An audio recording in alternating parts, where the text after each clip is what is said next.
Assalamualaikum warahmatullahi wabarakatuh. Di sini saya selaku perwakilan dari kelompok 9 akan mempresentasikan makalah kami yang berjudul poligami. Untuk yang pertama yaitu pengertian poligami. Secara etimologis, istilah poligami berasal dari bahasa Yunani, terdiri dari dua pokok kata, yaitu polu dan gamein. Polu berarti banyak, gamein berarti kawin. Jadi poligami berarti perkawinan yang banyak. Menurut ahli sejarah, pada awalnya poligami dilakukan oleh raja-raja pembesar negara dan orang-orang berharta. Mereka mengambil lebih dari satu wanita, ada yang dikawini dan ada pula yang hanya dipergunakan untuk melampiaskan hawa nafsunya dan keinginan biologisnya. Kebolehan untuk melakukan poligami menurut Islam dalam banyak kenyataan sering diterapkan dengan cara membabi buta. Maksudnya, seperti sekehendak hati saja layaknya, dengan tanpa memperhatikan dan mengindahkan syarat-syarat yang harus dipenuhi. Poligami kebanyakan dilakukan mereka dengan cara yang begitu mudah. Bahkan pada kenyataannya tertentu poligami dilakukan mereka semata-mata untuk kepentingan pribadi, yakni untuk memuaskan hawa nafsu atau nafsu birahi. Yang kedua yaitu landasan hukum poligami.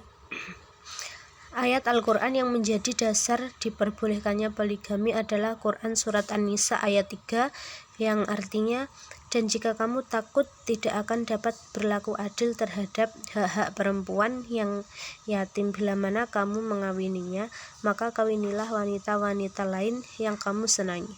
2, 3, atau 4. Kemudian jika kamu takut tidak akan dapat berlaku adil, maka kawinilah seorang saja atau budak-budak yang kamu miliki.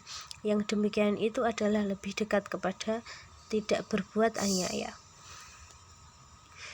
Dasar pelaksanaan poligami di Indonesia yang berdasarkan kepada Undang-Undang Nomor 1 Tahun 1974 dalam pasal 3 yang berbunyi, pada asasnya dalam suatu perkawinan seorang pria hanya boleh mempunyai seorang istri hanya boleh mempunyai seorang suami.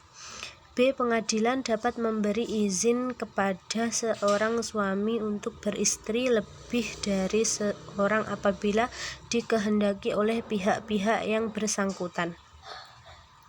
Yang ketiga yaitu perbedaan pendapat menurut para ulama. Yang pertama yaitu menurut Muhammad Abduh berkesimpulan tentang poligami bahwa poligami diperbolehkan jika dalam kondisi darurat untuk menghindari perzinahan dengan catatan tidak menimbulkan kerusakan dan kezaliman. Yang pertama yaitu poligami diperbolehkan bila istri terbukti mandul serta diperkuat adanya persetujuan istri dan seizin hakim. Yang kedua yaitu poligami tidak diperbolehkan jika muncul keraguan dalam diri laki-laki akan kemampuannya untuk bersikap adil terhadap para istrinya. Yang ketiga, poligami tidak diperbolehkan jika kekhawatiran akan terjadinya pertikaian muncul dalam suatu perkawinan keluarga. Yang kedua, poligami menurut Muhammad Syahrur.